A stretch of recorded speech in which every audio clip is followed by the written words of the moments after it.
老實講，呢一鋪嘅疫情呢，我認為係自從出現咗疫情之後呢，比較緊張嘅一次。呢一個區域呢，就係我哋啱先所講啊，要憑24小時核酸報告先至入得到去嘅地方嚟嘅啦。我哋再換一個角度睇下，即使係管控區域呢，其實呢呢度啊，唔知大家睇唔睇到，有啲鋪頭其實佢係可以開門㗎。甚至乎可以講係我今日見到最多人嘅一次啦。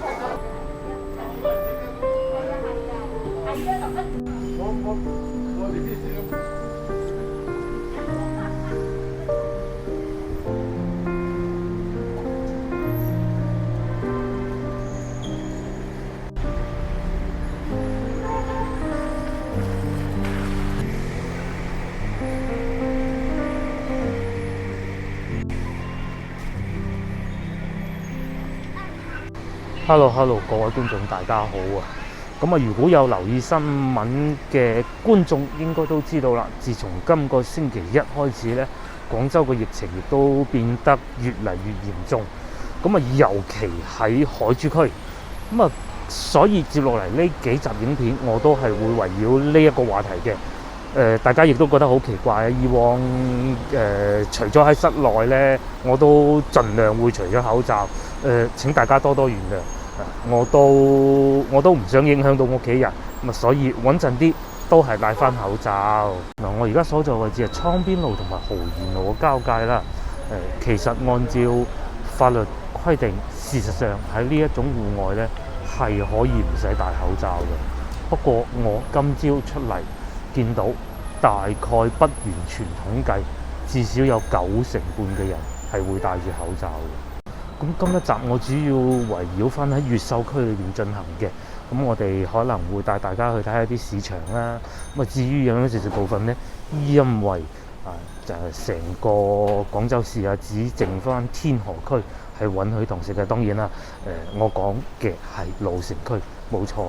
琴晚黑連芳村都禁止賣堂食咯。有見及此，我就想帶大家去市場行下嘅。亦都喺琴日朝早，我收到消息喺附近呢，亦都有管控區域嘅。所謂禁止堂食管控區域、封控區域呢，係有3個唔同嘅層次嘅。第一個啱先我哋見到嗰種呢，其實佢只係禁止堂食，但係可以繼續做生意㗎嚇。包括一啲熟食店啦，又或者斬料檔啦，最明顯就斬料檔啦。斬料你係冇堂食噶嘛，你係買咗肯定帶走啊嘛。呢種係只叫做禁止堂食。第二種咧就叫應該可以叫管控區域啦嚇。喺呢個範圍裏邊，原則上所有鋪頭都唔俾開噶啦。只有極個別可能會有啲市場可能允許，但係喺個範圍裏邊咧，居民係可以相對自由咁喺呢個規定嘅區域裏邊活動嘅。第三種就係直頭足不出戶啦。足不出戶4個字亦都好好咁解釋咗，佢係要點樣做噶啦。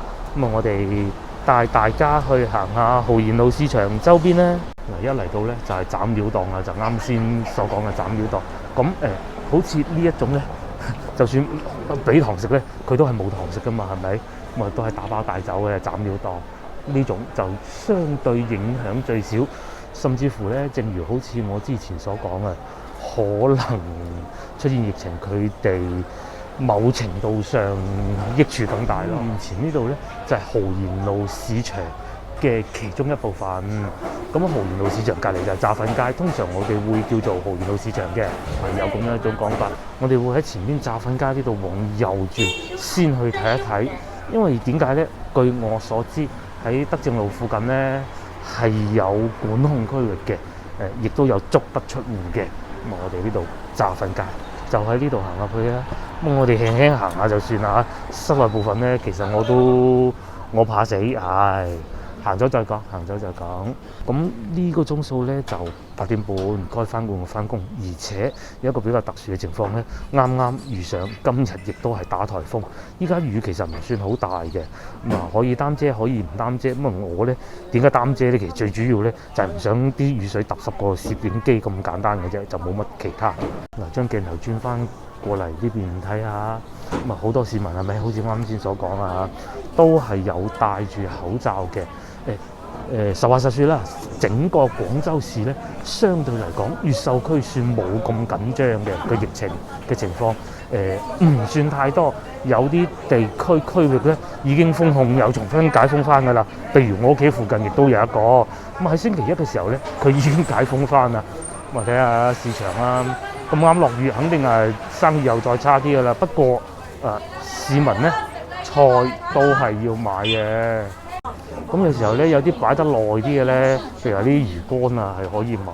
咁至於生意啊，最好嘅肯定就係呢啲斬料檔啊，呢啲唔使講噶啦。咁啊，繼續往前行啊，菜檔都要嘅啦。我個老婆啊，我哋咧咪成日出去買菜嘅，好多地方都會買，幾乎集咧去得市場都會買嘅。個老婆今朝同我講啊，食晒啦，唉！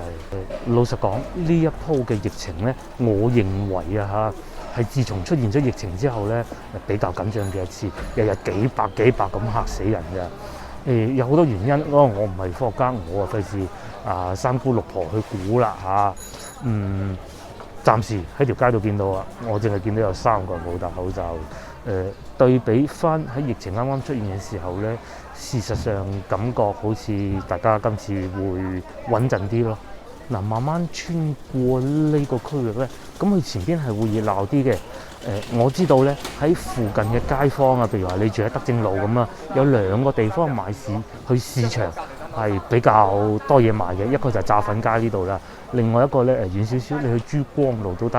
咁我哋行完呢部分，等陣可能會去德正路，有啲可能被管控嘅區域周邊行啊，入去我肯定唔入得㗎啦嚇。咁然之後，我哋會再去珠江路市場嘅。咁我再睇下呢度位，老實講啊嚇，暫時嚟到呢個區域咧，感覺上比以往係要冷靜嘅。一個係打颱風啦嚇，第二個咧真係大家都穩陣咗咯。嗱，嚟到面前咧，炸粉街廣州市第13中學。咁啊，之前亦都同大家講過啦，喂，好多學校合併咗喎。大家知唔知道以前呢間係咩學校啊？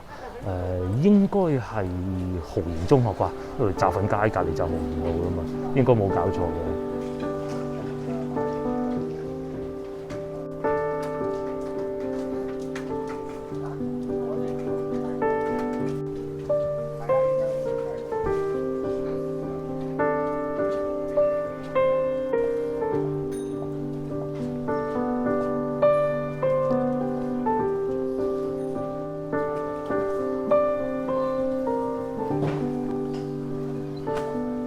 慢慢接近，越嚟越近中山4路啦。感覺上咧，呢度就熱鬧啲嘅，因為前邊又會有更多菜檔啊、水果檔啊，又或者斬料檔嘅。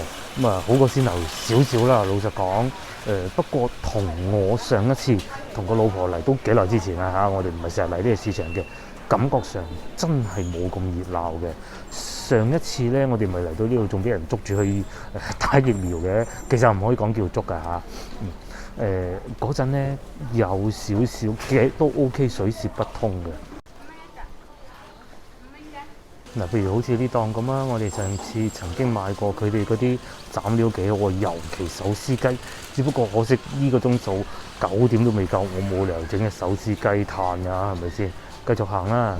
咁至於今日中午咧，我食嘢咧係應該會打包個飯盒翻去公司食嘅。咁啊，至於買咩，到時再講。我哋應該會去到珠江路市場買啦。嗱，咁啊成條炸粉街我哋就行完啦。好老實講，真係比以前冷清得多，因為大家都謹慎咗好多。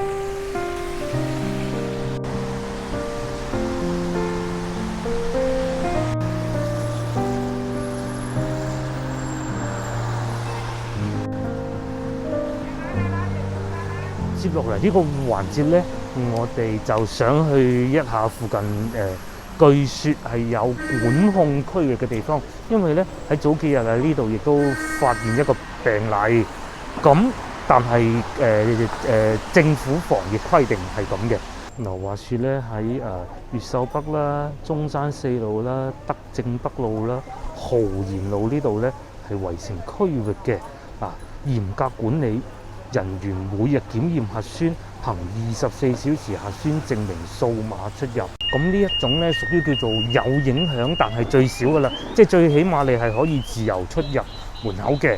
不過你要有24小時核酸報告。咁我會過去睇睇嘅，我未大膽到話走埋入去嘅。咁而且咧仲有一個大問題咧係咁嘅，大家睇下呢度，我得48小時核酸報告。咁咧話説琴日11月1號，我係朝頭早差唔多11點鐘驗嘅，到今日咧已經差唔多24小時啦，仲未出到結果。喺我印象中，比今一次要遲嘅次數並唔係太多㗎嚇，可能寥寥可數緊1次2次嘅啫。可能個原因就係太多人一齊去驗核酸吧，只能係咁解釋啦嚇。我原先咧以為係德政中嗰邊嘅，近江邊嗰邊嘅，咁原來咧係北邊呢度。咁啱先我亦都簡單輕輕睇過啦。原來咧呢邊啲鋪頭全部關晒門。咁至於據説有病例嗰度咧，應該係喺前邊入去嘅。我哋慢慢去到再講嚇。但係至少我嚟到呢個 moment，我未見到有人驗我核酸啊！咁大家市民亦都喺條街度好自由咁樣該翻工翻工，該行街就行街嚇。嗱，譬如我面前呢一種咁所有鋪頭咧全部已經關門嘅。佢同我哋啱先經過嗰啲唔同，啱先嗰啲你淨係限堂食嘅啫嘛嚇。只有呢啲咩咧？呢啲咁樣佢就可以正常開，呢啲冇辦法嘅嚇。咁包括甚至乎應該都要入到去圖書館，應該都係關咗嘅。地鐵站係可以正常用得到，寫字樓係有開工嘅，但係好明顯好多鋪頭都關晒門，感覺上比先頭去到雜粉街係要冷清得多。喺路面上咧，兩邊停滿車。如果講到有車流嘅咧，只有寥寥幾部而已。啱先我見過一部出現疫情之後咧，我都去過幾個地方嘅。海珠區我未去過感覺上咧海珠區應該係會比呢度更冷清，但係睇嚟好多人都唔敢過嚟呢邊喎。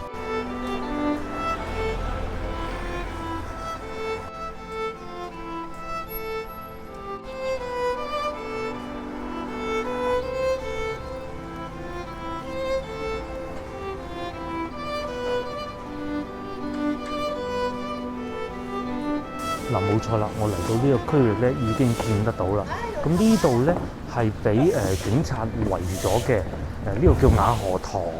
咁咧行入去咧就已經正式叫做封控啦，因為你警察圍住，跟住有保安叔叔及住嘅，呢啲就真正叫做封控啦。我哋會沿住呢條路一路往北行，去到大概豪賢路小學嗰個方向左右啦，又未到東風路喎。咁樣輕輕兜一個圈，睇下附近環境係點啦。呢一個區域咧就係我哋啱先所講要憑24小時核酸報告先至入得到去嘅地方嚟嘅。嗱，好多街坊市民喺度出入，佢哋好明顯係有24小時核酸報告。咁至於我咧，第一冇，第二我亦都冇必要入去啦遲少少再講下。嗱，我個人係好唔怕死嘅，但係咧喺法律上我又真係做唔到。你冇辦法啦，係咪？其實我係想入去嘅，好老實講。唉，嗱，反而非管控區域呢度咧，咁有啲便利店都仲係開門嘅。大家而且要知道呢個係國企嚟嘅，佢唔會貿然犯險去犯天下大不韙嘅。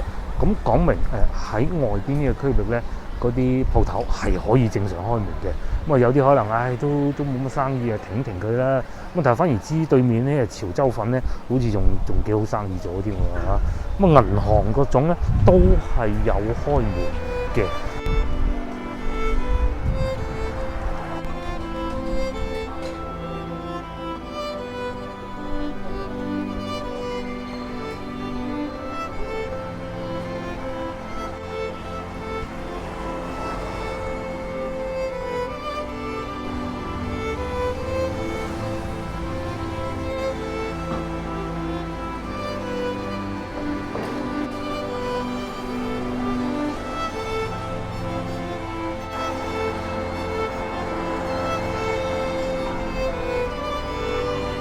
原來咧呢個社區裏邊啊係有好多個出入口㗎。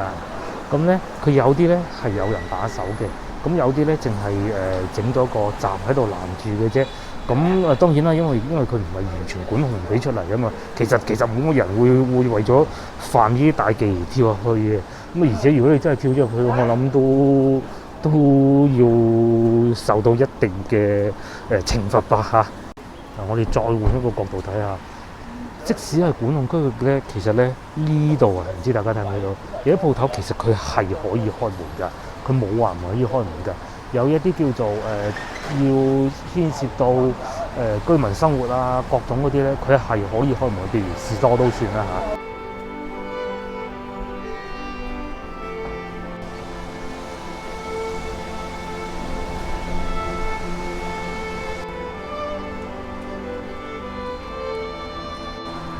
好啦，咁啊簡單睇過呢一個區域啦。接落嚟我會翻過去珠光路嗰個方向嘅。咁啊，據我所知咧，嗰邊情況冇喺德政北路啊呢邊咁緊張，因為嗰度咧其實係冇案例嘅嚇。咁啊，期待嗰度會熱鬧啲啦。不過都係嗰句啦，因為始終今日咧係真係落雨啊、打颱風啊，咁啊各種因素加持之下咧，冷清亦都係好正常嘅。咁至於你話驚唔驚疫情，你話唔驚係假嘅啫，係嘛？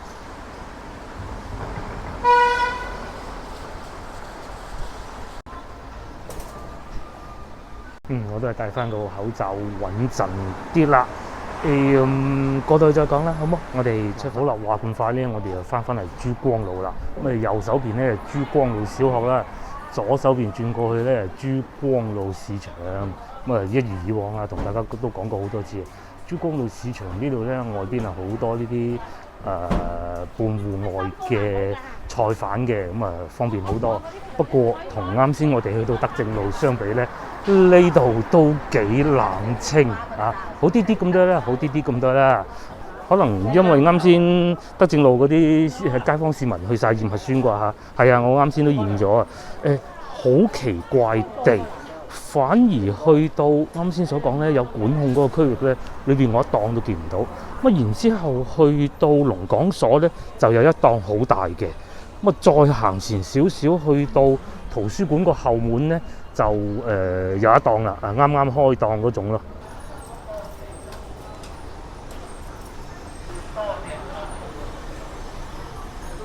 好啦，我哋又嚟咗市場啦。咁咧，今日我嚟市場咧，因為冇帶老婆啊，就唔買餸啦。都係嗰句啦，沉氣都要講啊。往時咧嚟到呢個鐘數，呢個位置咧幾多人嘅。我哋一如以往啊，手扶梯上去，咁啊幾層立立咁就算啦。主要睇幾樣嘢嘅，第一個人多唔多，第二價格有冇突飛猛進。咁其實第二個問題咧，我都已經有答案。啱先行過幾個市場，唔會話突然間貴咗好多啊，10幾蚊一斤菜啊咁啲，暫時未見到。至於人少咗咧，就真嘅。咁一上嚟呢度，感覺上好似又好翻啲啊，冇以前咁墟冚咁擁擠。未知道話冷冷清清4個字。沙塘街啊繼續賣啦，呢邊啊繼續賣水果啊，賣呢啲空調罩啦。咁至於賣生蠔貴衣啊繼續賣啦，價錢係同以前一樣啦，水產一樣咁熱鬧。我哋上多層再講啦嚇。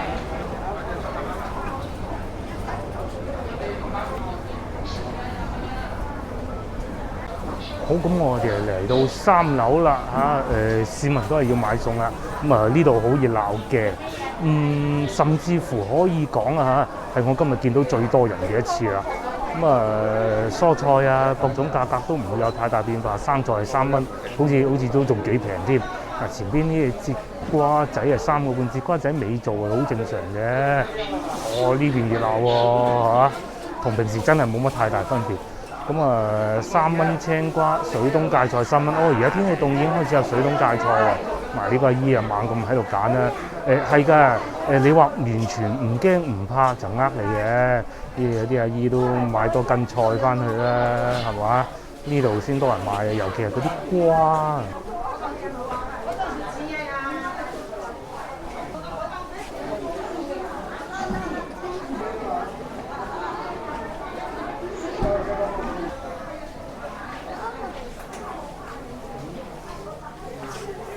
覺上咧，菜檔啊，真係成個市場裏邊咧最熱鬧嘅地方啊！買粟米啊，買薑啊，呢邊啊繼續椰子汁啊。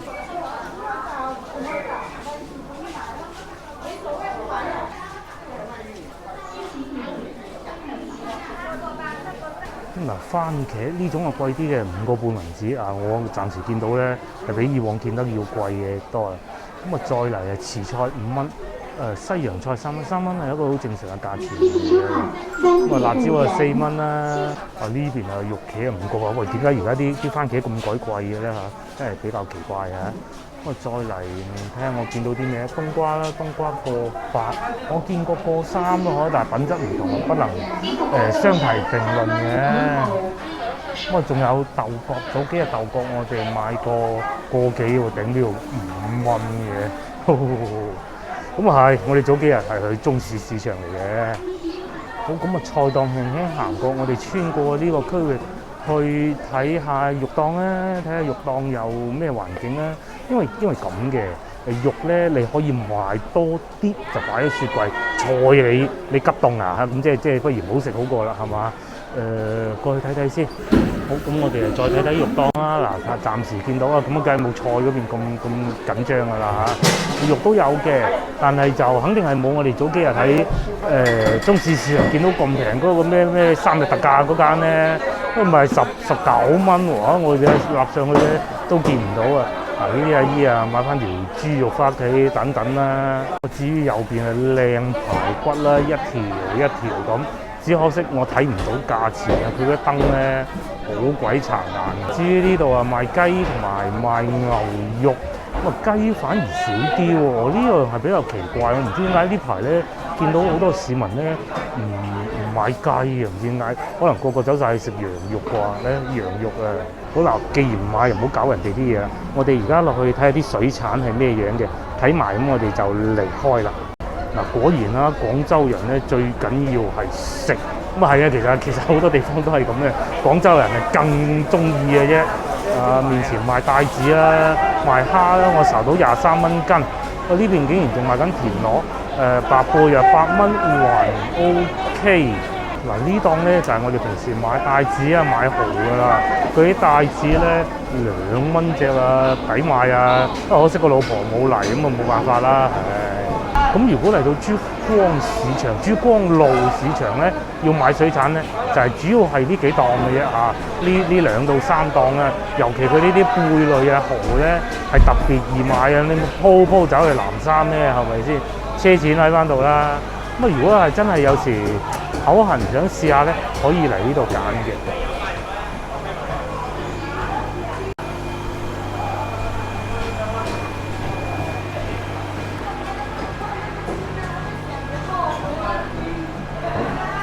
嗱好啦，真係輕輕睇過就算啦。還好啦，一切還好啦。我哋落翻去啦。咁啊，市場就簡單睇過，始終咧室內部分就不宜久留。咁啊，亦都係時候諗下中午食咩咯。呢個鐘數咧先啱啱夠10點，梗係冇理由去食飯嘅啦。係啊，就算去都冇用啦，人哋冇堂食嘅。不過喺我心目中咧有一間我一直都好想去，而且咧佢哋好高竇嘅。冇堂食嘅，咁咧呢個時候就真係啱啱好啦，就係太爺雞啊嚇，姑蘇太爺雞，哇！我好記得佢哋嗰啲煙燻嗰啲排骨咧，同埋嗰啲叫做豉油雞咧，好好味嘅。就趁住呢個日子，我哋買份翻去公司慢慢食。醬汁仲未落啊，已經聞到好香嗰種煙燻嘅味嘅。因為通常我哋欣賞太爺雞咧，佢都係最靚就係個煙燻味嘅。先攞一件嗱呢個啊，係咪？得唔得個賣相啊？得唔得個賣相？咁我話説係咁嘅，咁點解我要揀呢個日子？一來佢係冇堂食啦嚇，二來咧就真係我認為手撕雞咧係芸芸眾多你可以打包嘅嘢裏邊咧，佢唔會太影響口感嘅東西嚟。第二，佢哋竟然咧係冇白飯賣嘅，咁呢個白飯咧我喺隔離個燒臘檔買嘅，咁啊4蚊雞，再嚟仲有呢一個，呢一個咧就係大名鼎鼎隔離百花甜品嘅一碗糖水嚟嘅，好似收咗我14蚊，咁啊連打包盒14蚊，係綠豆薏米糖水啊！呢個咧試完隻雞再講啦。嗱，我試咗一件啦，店家有推薦過我揀酥雞嘅，咁我冇揀，因為實在真係太貴啦。但係咧呢一種煙燻嘅味道咧，真係與眾不同啊！怪唔得人哋價70蚊咯。大家回憶一下我過去呢3集影片裏邊咧，食嘅每一隻雞啊，第一個我夠膽講係最好啦，而家都嘅一生雞啦，嗰種白切雞做到啱啱好，骨都有味。咁呢一個咧就老實講啊，雞嘅質地咧肯定冇白切雞做得咁好嘅，但係嗰種煙燻味咧係好與眾不同嘅。啱先試過一件啦，好老實講啊，如果你話換着一啲火候控制得極佳嗰種白切雞咧，喺雞髀呢個部分啊已經好滑㗎啦。咁佢確實真係冇嗰啲咁滑。不過人哋收得咁嘅價錢，佢肯定係唔會用啲比較一般嘅雞嘅。確實雞種都係唔錯。點樣判別咧？因為我老婆又教過我啦，其實我食皮嘅咩，就係佢啲骨啊係好硬。啱先我嗰啲碎骨咧，因為佢斬嘅時候會有碎骨㗎嘛，我唔整俾大家睇啦，係好硬好硬嘅。依嚿咧再點多啲咋？哇！嗰種煙燻味咧，真係令你欲罷不能啊！完全兩種唔同嘅演繹方法啦，同嗰個白切雞呢件係咪睇上去白晒啊？就算你唔點嗰啲汁咧，點少少啊，一樣係有味嘅。我覺得咧，嗰啲醬汁咧，只不過係一個補充嚟嘅啫。咁同埋咧，暫時即係我梗係冇睇過重量啦。暫時感覺咧，佢呢個份量咧，好似大過我哋早幾日去食嗰個白切雞嘅。不過老實講，呢啲靚嘢咧，就唔係淨係食份量嘅。如果食份量嘅，其實你去快餐店都有咯。老實講大家再睇下呢個狀態係咪？佢係真係捱過我哋早幾日去食嘅白切雞，呢個實事求是。咁至於我哋上一集去食嗰個炸雞咧，其實佢好明顯係個冰鮮雞嚟嘅，咁只不過唔會太老嘅啫。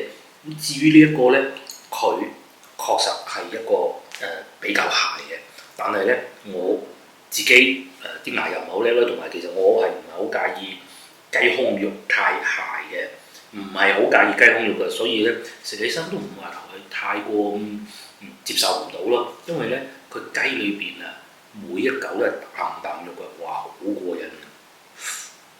嗰種煙燻味咧送白飯嘅喎。我諗我咧食多一件，剩低嘅都要留翻俾老婆。不過咧唔知點解喎，我暫時咧未發現得到佢有雞翼嘅咧，可能收埋喺下邊啦。但係我費事翻到佢亂七八糟啦。呢一件啦呢一件咧就係平時老婆至愛嗰啲位置嚟嘅。呢一個部位啊，就係老婆嘅至愛嚟嘅，咁我幫佢試下啦。大家再睇下呢一件咧，佢係有內籠嘅，會唔會更滑咧？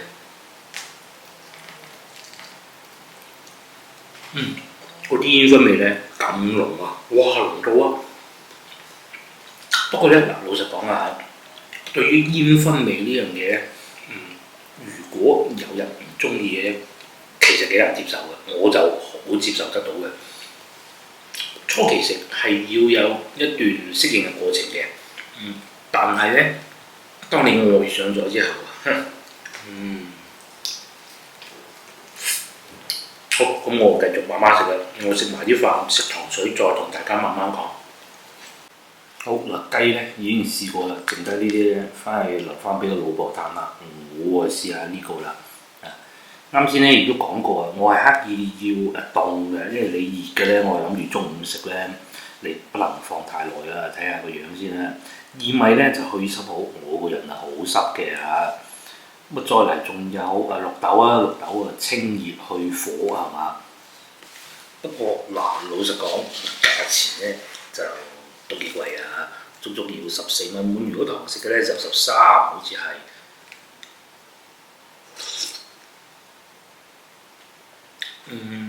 煲底係好綿嘅，但係咧暫時我食唔到有海帶啊嗰啲其他嘅嘢，淨係最綿嘅肯定係綠豆嘅味啦。咁接落嚟咧就係、薏米嘅味，但係薏米嘅味咧就係有食過薏米觀眾知道啦。其實佢嗰種味咧唔會話好濃嘅，輕輕有少少，不過咧都係嗰句對身體好。佢煲得咧就肯定係起沙㗎啦，睇下呢個狀態就知啦，係咪？咁我知道咧，睇見阿姨咧，佢其實係將兩樣嘢 mix 埋一齊嘅，佢唔係專門會有一兜薏米綠豆嘅，唔係嘅，唔係嘅。咁所以可能正係因為呢個原因咧，咁佢綠豆嘅味啊就蓋過薏米味，肯定係要用綠豆糖水嚟做底㗎嘛。仲有啊，唔係好甜咯。北京路周邊附近係有好多美食嘅，有呢啲老字號啊，又有呢啲老字號。雖然價格咧都係比較昂貴，咁但係咧係有道理嘅，最起碼有明星喺度啊嘛。呢個咧喺好多地方你都唔係咁容易食得到嘅。咁至於呢個咧就見仁見智啦，情懷就居多。仲食到有陳皮嘅味，都幾濃嘅。嗱，縱觀翻我哋食過3個雞啊，呢個係情懷居多嘅，同埋咧唔係咁容易食得到。咁啊，至於一心雞咧，據我所知，好似佢有其他分店，同埋呢間一心雞固之做得好，但係其實亦都有唔少可以掹到車邊，又或者同佢可以相提並論嘅。咁但係呢個咧雞種唔算話好標青，但係呢種煙燻嘅味咧，廣州人咁識食雞都好啦，揾唔到真係揾唔到，咁啊抵人哋賣70-80蚊㗎啦，你冇辦法啦。咁好啦，正如我喺微信群裏邊咧同觀眾講，當然我係講笑㗎啫。喺呢個咁難捱嘅日子裏邊，美食咧係我哋唯一嘅寄託嚟㗎啦。希望疫情盡快過去就可以翻去有堂食嘅日子。我手頭上咧已經有5、6、7、8間仲未去嘅，等疫情一過，我馬上要去拍咗佢。無論係呈現俾觀眾也好，又或者我自己食咗嘆咗話食到咁好嘅嘢食都好啦。我唔係話唔想食呢啲，但係我更想係可以同個老婆同屋企人坐低慢慢談，而唔係坐喺呢個會議室裏邊食嘅。好啦，你哋各位觀眾，下集見，拜拜。